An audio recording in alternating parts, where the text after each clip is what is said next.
महाधिवक्ता बने हैं। हाई कोर्ट में पदभार उन्होंने ग्रहण किया है। राज्य सरकार की ओर से पक्ष रखेंगे। महाधिवक्ता के रूप में नई जिम्मेदारी शुरू की है। सरकार के प्रमुख विधिक सलाहकार की भूमिका भी निभाएंगे। तो अब झारखंड के नए महाधिवक्ता रोहिताश्व रॉय हाईकोर्ट में पदभार ग्रहण करने की तस्वीर आप तक पहुंचा रहे हैं। राज्य सरकार की ओर से पक्ष रखेंगे।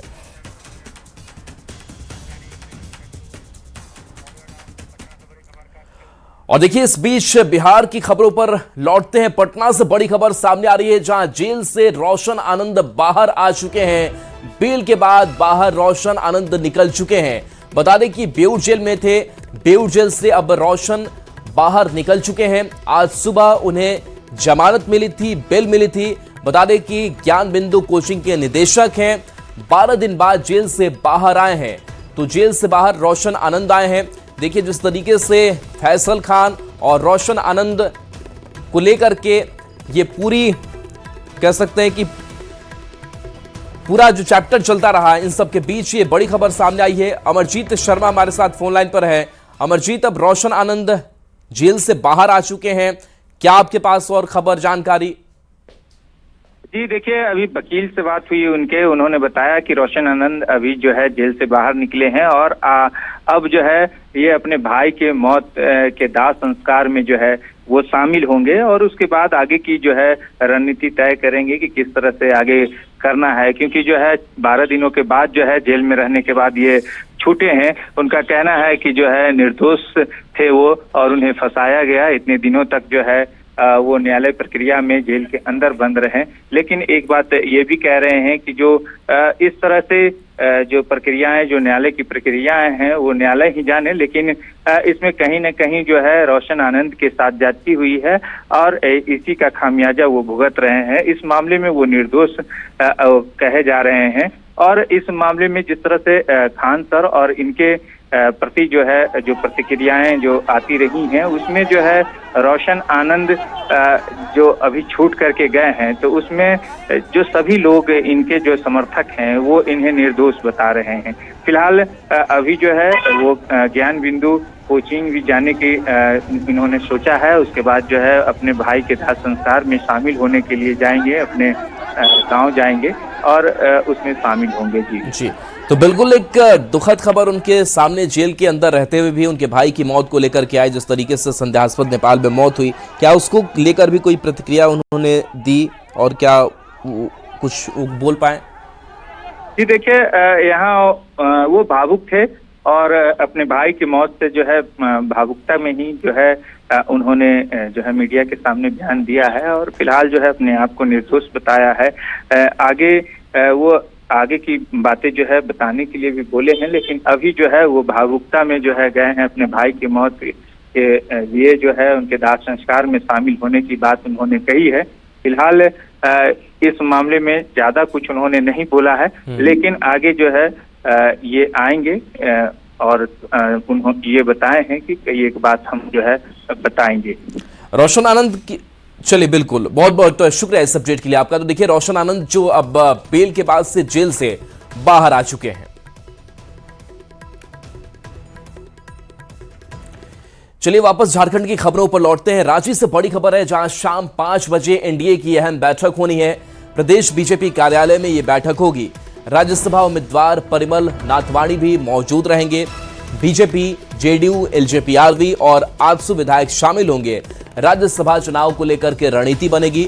एनडीए के 24 विधायकों के साथ मंथन होगा। राज्यसभा चुनाव में एकजुटता का संदेश देने की भी एनडीए की तरफ से बड़ी तैयारी है। तो रांची से बड़ी खबर, जहां शाम के 5 बजे एनडीए की अहम बैठक होनी है। राज्यसभा का चुनाव है, यह सीट भी बेहद महत्वपूर्ण है बीजेपी के लिए। और ऐसे में बाकी जो एनडीए घटक दल है, एक और अपडेट आपको दे दे कि शाम 5 बजे नहीं, ये बैठक शाम के 6 बजे होनी है। समय में थोड़ा फेरबदल। राज्यसभा चुनाव की रणनीति पर इसमें चर्चा होगी। प्रदेश बीजेपी कार्यालय में बैठक होगी। बता दें कि राज्यसभा उम्मीदवार जो है वो परिमल नाथवाणी बनाए गए हैं, जिनकी भी मौजूदगी इस बैठक में होगी। और जो घटक दल हैं बीजेपी के साथ साथ जेडीयू, एलजेपीआरवी और आजसू विधायक इसमें शामिल होंगे। संजय हमारे साथ फोन लाइन पर न्यूज 18 संवाददाता जुड़े हुए हैं। संजय, आज एनडीए की बैठक और राज्यसभा चुनाव को लेकर के लगातार प्रयासरत भी है ये पूरे घटक दल, क्या कुछ रणनीति तैयारी होगी इस शाम के 6 बजे की बैठक में? देखिए, बिल्कुल आज शाम 6 बजे जो है एनडीए की बैठक में चूंकि 18 जून को ही आपको जो है राज्यसभा का चुनाव होना है और राज्यसभा का जो मतदान होगा, मतदान को लेकर के सभी पार्टियां अपनी कर सकते हैं रणनीति। क्योंकि राज्यसभा के चुनाव में जो मतदान होता है उसमें रणनीति बेहद जरूरी होती है, क्योंकि आपको अपने एकजुटता ही इसका रिजल्ट तय करता है।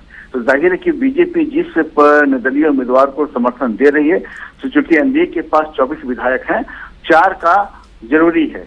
तो शुरू से बीजेपी की ओर से कहा जा रहा है कि चूंकि एनडीए के 24 विधायक हैं, 4 का जो और अलग जो 4 अतिरिक्त जो विधायक के वोट की जरूरत है वो आपको जो प्रत्याशी है उन्हें खुद करना होगा। तो जाहिर है कि जो राज्यसभा का जो मतदान है, मतदान को लेकर के कैसे वहां पर वोटिंग करनी है, वोटिंग को लेकर के पार्टी की ओर से वहां क्योंकि पार्टी का एजेंट वहां महत्वपूर्ण होता है। हर जो पार्टी होती है उसके एजेंट वहां अंदर में मौजूद होते हैं, क्योंकि कोई व्हिप जारी नहीं होता है। जो विधानसभा क्षेत्र चूंकि बाहर ये चुनाव होता है, तो मतदान के दौरान हर पार्टी का एजेंट वहां आपको मौजूद होता है। तो पार्टी की ओर से अब जो आखिरी रणनीति होती है कि वास्तव में बीजेपी की ओर से वहां पर कौन एजेंट होंगे एनडीए पर से, क्योंकि जो भी वहां प्रत्याशी आपको वोट करेंगे तो इशारे में वो दिखलाते हैं कि हमने वोट कहाँ किया है, ताकि पार्टी का एजेंट उस वोट को देख सके, क्रॉसिंग वोट ना हो उसको लेकर दिखाना। देखिए, नियम ये भी है कि अगर कोई प्रत्याशी आपको वोट अपने पार्टी से इतर जाकर करता है तो वहां पर जो पार्टी के एजेंट बैठे होते हैं उसी समय वो ऐतराज कर सकते हैं और उसी समय उनका जो मत है वो कैंसिल हो सकता है। लेकिन ये सब कुछ होता है पार्टी एजेंट के विवेक पर। कोई यहाँ पर ये फिक्स नहीं होता है कि पार्टी एजेंट वहां पर अगर मान ले कि आपस में मत हो गया कि हाँ ये करना है कि ये फलाने प्रत्याशी को मतदान करना है, तो पार्टी जो वहां पर पार्टी के एजेंट होंगे वो वहां पर क्योंकि वो जो हाथ में स्याही लगती है उस स्याही को दिखाना। चलिए, बिल्कुल संजय, तो शाम की 6 बजे की बैठक बेहद अहम होने वाली है। बहुत बहुत शुक्रिया इस अपडेट के लिए आपका। राज्यसभा चुनाव को लेकर कांग्रेस के प्रतिनिधिमंडल ने मुख्यमंत्री से मुलाकात की। इस दौरान कांग्रेस के प्रदेश अध्यक्ष, प्रदेश प्रभारी और राज्यसभा सांसद नासिर हुसैन भी मौजूद रहे। राज्यसभा चुनाव को लेकर रणनीति और गठबंधन से जुड़े विभिन्न पहलुओं पर चर्चा हुई।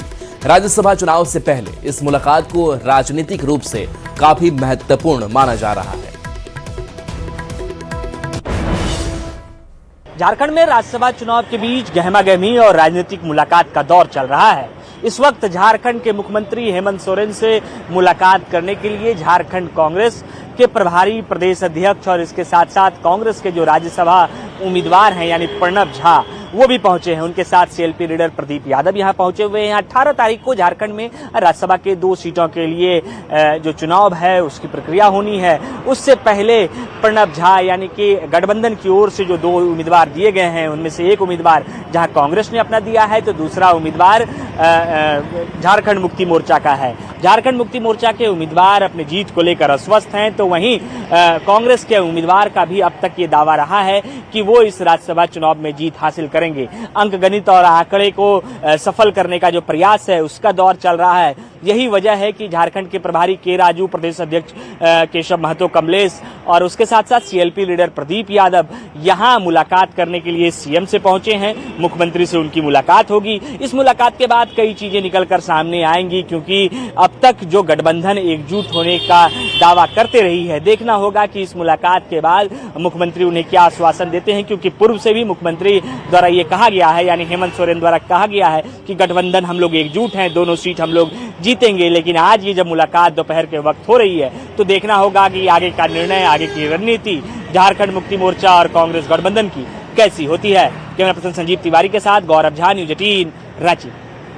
और देखिए रांची से एक और बड़ी खबर, झारखंड कैबिनेट की अहम बैठक आज होनी है। कई महत्वपूर्ण प्रस्तावों पर मुहर लग सकती है। आंदोलनकारियों के सम्मान पेंशन प्रस्ताव को भी मंजूरी मिल सकती है। हेमंत सरकार की बैठक पर सबकी नजरें हैं। जनहित से जुड़े कई फैसले लिए जाने की भी संभावना। हेमंत कैबिनेट की बैठक।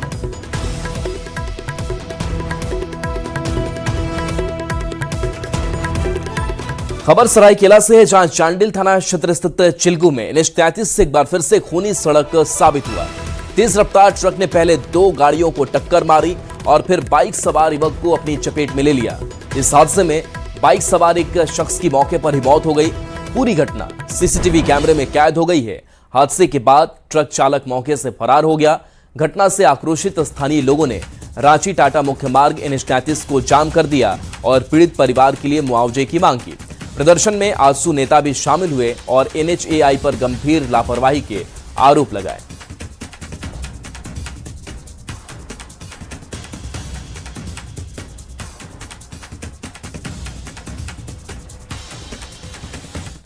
में प्रशासन से ही बात हुई कि सरकार की तरफ से जो इनको रोड एक्सीडेंट का जो मुआवजा वो मुआवजा मिलेगा और इंश्योरेंस क्लेम का जो ये वो प्रोसेस करके सारा मुआवजा इनको दिया जाएगा। खबर बोकारो से है, जहां चोरों ने एक बंद घर को निशाना बनाते हुए लाखों रुपए की चोरी की घटना को अंजाम दिया है। मामला चीराचास थाना क्षेत्र के गाधा जोड़ का है, जहां घर के मालिक बिल्लोर में इलाज करा रहे थे। इसी दौरान चोरों ने घर का ताला तोड़ा, अलमारी और लॉकर को खंगाल डाला। चोर पत्नी और बहू के जेवरात के साथ साथ टीवी, इन्वर्टर, इंडक्शन और अन्य कीमती सामान भी लेकर फरार हो गए। खोल मिश्रा का खुला हुआ है। हम आए, हम सोचे उसका बेटी दमाद आया है, हम चिल्लाते रहे। जब इधर अंदर घुसे तब देखे कि एक बाड़ी खुला हुआ है, एक बाड़ी खुला हुआ है। तो हम दौड़ के गए मोबाइल लेने, और मोबाइल लेके उसके बाद उसके बेटा से फोन करके हम सब कुछ बताया कि देखो विस्तृत बताया कि यहाँ पर। तब बोला कि यहाँ इन्वर्टर था, वॉल है। हमने बैग तुम्हारा है? तो बोला बैग हमारा है, किंतु ऊपर में था, इसमें कागजात था और कागजात है नहीं इसमें। उसके बाद इस घर में घुसे, इस घर में भी देखे कि टीवी, उसके एलईडी टीवी था, वो चोरी हो गया है। ये आपका भाई घर है? आपका भाई कितने दिनों से महीनों से बंद था? हाँ, ये 2.5-3 महीना से बंद है। बेलोर में लगभग कितने की चोरी हुई हो? लगभग वो बताया कि मेरा बीबी का और मेरा बेटी का ऑर्नामेंट्स चोरी हो गया है। अगली खबर राजधानी रांची से है, जहां चोरी की बढ़ती घटनाओं ने आम लोगों के साथ साथ पुलिस की चिंता बढ़ा दी है। कुछ मामलों का खुलासा करने में पुलिस को सफलता मिली है, वहीं कई चोरी की घटनाएं अब भी अनसुलझी हैं। पुलिस जांच में यह भी सामने आया है कि दूसरे राज्यों के शातिर गिरोह रांची में सक्रिय हैं, जो पहचान छिपाकर रेकी करने के बाद चोरी की वारदातों को अंजाम दे रहे हैं। इन गिरोहों तक पहुंचने के लिए रांची पुलिस ने अब दूसरे राज्यों की पुलिस के साथ समन्वय बढ़ा दिया है। 1-2 केसेस थे जिसमें कुछ सामने आया था कि बाहरी गैंग का इन्वॉल्वमेंट है। वहाँ के संबंधित जिला और संबंधित स्टेट से हम लोगों ने संपर्क भी साधने की कोशिश की, और वहाँ पे जितने भी संलिप्त व्यक्ति थे उनका हमने डाटाबेस एक बार प्रिपेयर किया है, और वहाँ पर जाकर हम लोग उनको वेरीफाई करेंगे, और उनकी अगर संलिप्तता रहती है तो उन्हें अरेस्ट भी करेंगे और जेल भेजने का पूर्णतः प्रयास करेंगे। धनबाद के भौरा क्षेत्र में BCCL के बंद पड़े रोपवे की अवैध कटाई की जा रही है। इलाके में बड़े पैमाने पर रोपवे के लोहे की चोरी और कटाई हो रही है। ग्रामीणों ने लोहे का बड़ा जखीरा बरामद किया है। कई बार ग्रामीणों और चोरों के बीच विवाद भी हुआ। पुलिस को सूचना देने के बाद भी कोई कार्रवाई नहीं की गई। लगातार हो रही लोहे की अवैध कटाई से सरकारी संपत्ति को भी भारी नुकसान पहुंच रहा है। आज सुबह के समय करीब 4-5 बजे यहाँ 25 लाख का लोहा चोरी हो रहा था, जिसमें आप देख सकते हैं कि भारी मात्रा में जो रस्सा है, लोहा है, कटिंग करके रखा हुआ है। तो हम लोगों ने आकर के जब्त किया। उसके बाद मैंने डीएसपी को फ़ोन किया, डीएसपी साहब ने थाना प्रभारी को बोला, फिर मैंने एसएसपी को फ़ोन किया, एसएसपी साहब ने थाना प्रभारी को बोला, फिर मैंने कंट्रोल रूम रांची, दिल्ली सब जगह कॉल किए, और कॉल करने के बाद अभी तक इस मामले में थाना प्रभारी द्वारा संज्ञान नहीं लिया गया है। और देखिए, इस बीच बिहार से बड़ी खबर आ रही है, जहां ज्ञान बिंदु कोचिंग के डायरेक्टर जेल से रिहा हो गए हैं। रोशन आनंद जेल से बाहर आते ही खान सर पर भड़क गए। खान सर पर रोशन आनंद सर ने बड़े आरोप लगा दिए। उन्होंने कहा कि एक बयान के कारण मुझे साजिश के तहत फंसाया गया, मेरे भाई की साजिश के तहत हत्या कराई गई। फैजल खान ने झूठ बोला है। फायरिंग फैजल खान की तरफ से कराई गई। रोशन आनंद ने मामले की निष्पक्ष जांच की मांग की है, और जेल से निकलते ही समर्थकों ने भी उनका जोरदार स्वागत किया।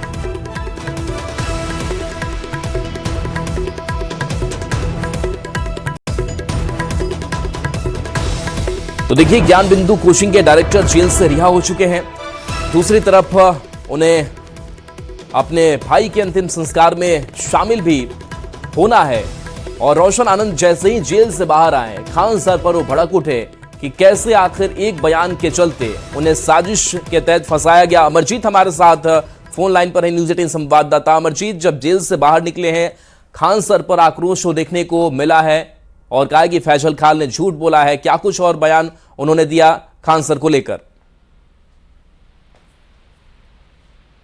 रोशन आनंद ने बयान दिया है, उसमें जो है साफ तौर पे उन्होंने कहा है कि खान सर और एक कोल्ड स्टोरेज के मालिक हैं, उन्होंने मिल करके हमारे ऊपर साजिश के तहत जो है हमें फंसाया है और जेल पहुंचाया है।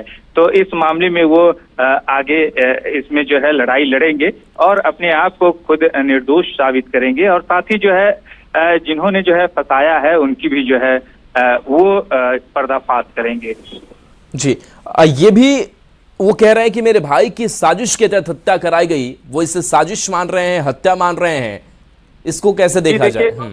जी, इन्होंने कहा है कि हमारे भाई की जो मौत हुई है उसमें भी जो है वो हत्या है और एक साजिश के तहत हत्या की को अंजाम दिया गया है। हालांकि वकील उनका ये बात कहा है कि अभी तक पोस्टमार्टम रिपोर्ट नहीं आया है, इसमें जांच का विषय है। जांच होने के बाद, पोस्टमार्टम रिपोर्ट आने के बाद ही आगे कुछ कहा जा सकता है। जी, अब क्या लग रहा है कि जब जेल से बाहर आ चुके हैं, चूंकि दोनों इंस्टीट्यूट में वर्चस्व को लेकर, रिजल्ट को लेकर या फिर आपसी मतभेद को लेकर के जो भी लड़ाइयां चलती रही, वो अब शांत होता हुआ दिखाई देगा चूंकि अब जेल से बाहर है? जी देखिए, हमें तो नहीं लगता है कि इस मामले में जो है अभी कोई मामला शांत होगा, क्योंकि जो है इस मामले में पहले तो रोशन आनंद जेल गए, तो इनके समर्थक इनके साथ हैं। खान सर, फैजल खान सर, उनका अलग स्ट्रेटजी है, इनका अलग है। तो इस मामले में दोनों का टकराव हुआ है और टकराव के बीच में दो भाग में स्टूडेंट का गुट बटा है और स्टूडेंट के फेडरेशन का भी गुट बटा है। तो जाहिर सी बात है इस मामले को और हवा मिलेगी जब वो बाहर रहेंगे।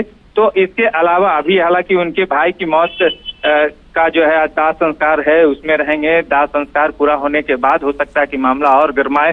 फिलहाल जो है अभी जब उनके भाई का मामला सामने आया है, उसमें खुद उन्होंने, रोशन आनंद ने ये कहा है कि जो चले बिल्कुल तो आक्रोशित तो नजर आए जब जेल से बाहर है। बहुत बहुत शुक्रिया अमरजीत इस अपडेट के लिए आपका। और चलिए, छोटे से ब्रेक का वक्त है।